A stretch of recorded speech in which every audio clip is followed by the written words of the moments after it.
오늘 은혜 받으실 하나님의 말씀은 시편 111편입니다. 구약성경 886페이지를 찾아주시기 바랍니다.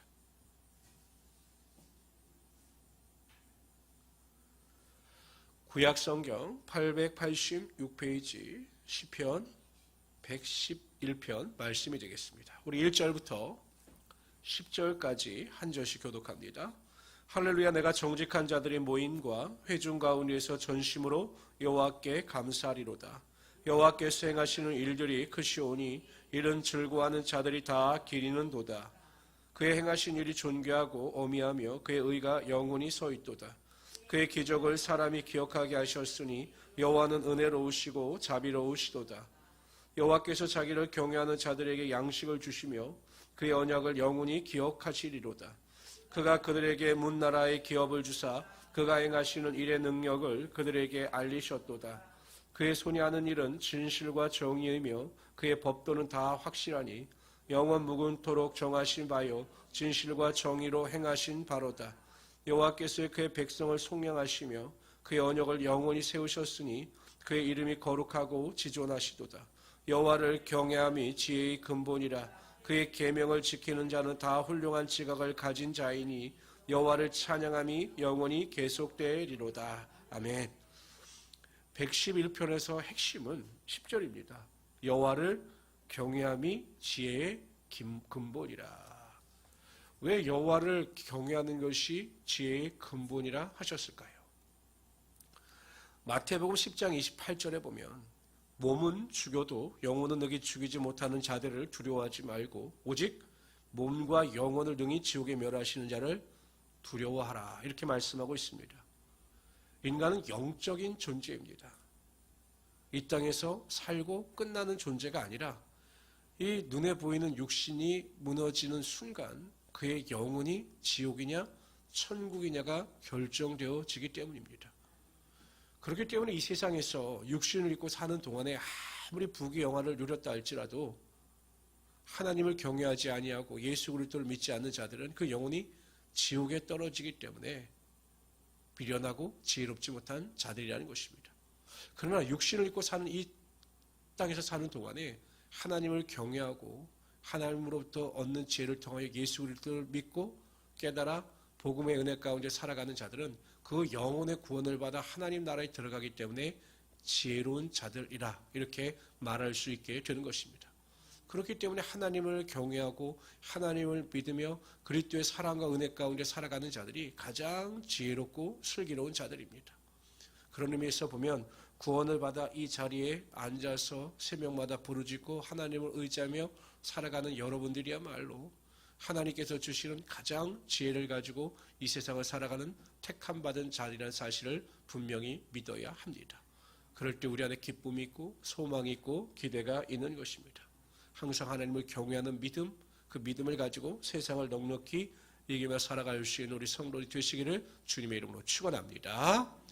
이게 첫째 이유입니다. 여호와를 경외함으로 말미암아 구원을 얻는 것이 그래서 가장 지혜로운 자들이라는 것입니다. 그런데 여러분 왜 또 이렇게 하나님을 경외하는 것이 지혜롭냐?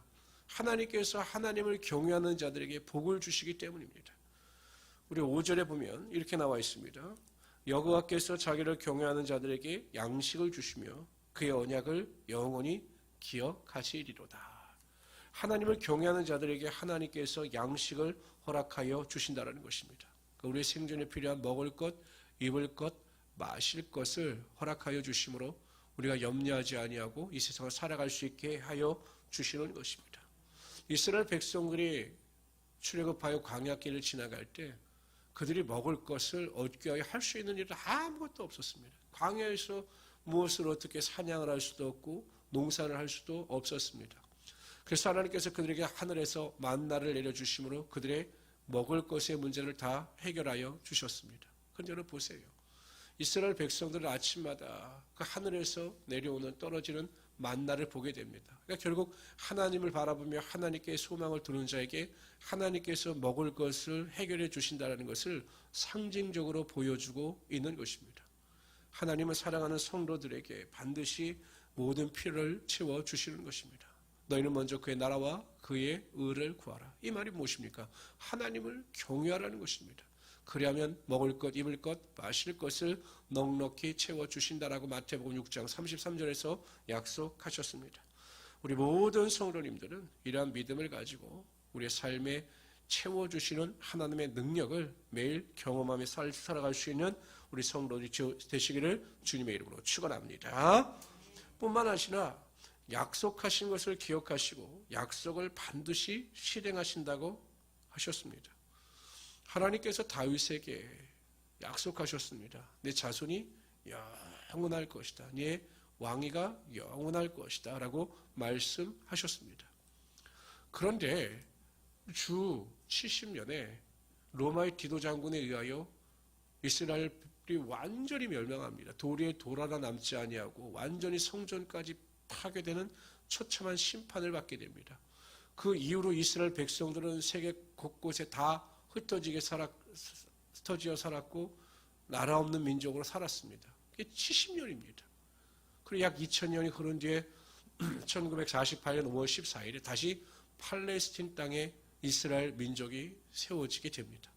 이게 어떻게 가능합니까? 2000년 동안 나라 없이 전 세계에 흩어져 살던 그 유대인들이 다시 팔레스틴 땅에 모여서 1948년 5월 14일 독립국가를 선포합니다. 아무리 생각해도 이해가 되지 않는 일이옵니다. 그러나 하나님께서 다윗과 약속하셨기 때문에 멀리 올라가면 아브라함에게 약속하셨기 때문에 그 약속을 기억하시고 이스라엘 민족을 보존하여 주셨던 것입니다. 이처럼 하나님은 우리에게 약속하신 바를 반드시 이루시는 하나님이 되시는 것입니다. 여러분, 우리가 새벽에 정말 일어나기 힘든 육신을 깨어서 주님 앞에 나와서 또한 가정에서 새벽마다 기도하는 이유가 무엇입니까? 하나님께서 기도하는 자의 기도를 외면하지 아니하시고 부르짖는 자의 기도 가운데 응답하시며 구하는 것이나 생각하는 것보다 넘치도록 부어주신다라고 약속하셨기 때문에 우리가 그 약속을 믿고 주님 앞에 나와 간절히 부르짖는 것입니다. 그리고 반드시 그 부르짖는 자들에게 약속하신 대로 하나님의 능력과 축복이 임하게 하여 주실 것입니다. 그래서 우리 성도님들은 환경 가운데 사람이나 환경을 바라보지 마시고 하나님의 약속을 믿으며 약속 가운데 소망을 가지고 승리하며 살아갈 수 있는 하나님의 귀한 성도들 되시기를 주님의 이름으로 축원합니다. 또한 6절에 보면 이렇게 말씀하십니다. 여호와를 경외하는 자들에게 그가 그들에게 문나라의 기업을 주사 그가 행하시는 일의 능력을 그들에게 알리셨도다. 문나라의 기업이라고 하는 것이 가나안 땅입니다. 가나안 땅. 이스라엘 백성들에게 하나님께서 가나안 땅을 기업으로 주셨죠. 전쟁할 때마다 이기게 하여 주시고 그 땅에 있는 모든 가나안 족속을 쫓게 하시므로 그 땅을 하나님께서 기업으로 선물로 허락하여 주신 것입니다. 하나님께서는 사랑하는 성도들에게 항상 좋은 것으로 채워주시기를 원하시는 하나님이 되신다는 것입니다. 이삭이 가뭄을 피하여 애굽으로 내려가려고 할 때 잠시 그랄 땅에 머물게 됩니다. 하나님께서 그에게 나타나셔서 애굽으로 내려가지 말고 이 땅에 머물라. 그럼 내가 너에게 복을 줄 것이다 라고 약속하셨습니다. 이방 땅입니다. 타국 사람이 그 땅에서 크게 성공하는 일이 얼마나 어렵겠습니까? 그런데 하나님께서 이삭과 함께 하시고 그를 축복하시니 그가 농사 지을 때 100배의 복을 얻었을 뿐만 아니라 우물을 팔 때마다 물이 나오므로 그가 가축을 기르는데 아무 어려움이 없게 하여 주셨던 것입니다.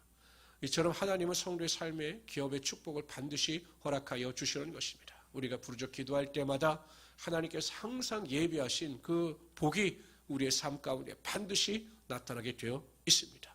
그럼 우리 성도님들은 절대 낙심하지 마시고 우리에게 기업을 주시는 하나님, 복을 주시는 하나님을 기대하시면서 믿음 안에서 오늘 하루도 승리하며 살아가시는 하나님의 귀한 성도들이 되시기를 주님의 이름으로 축원합니다.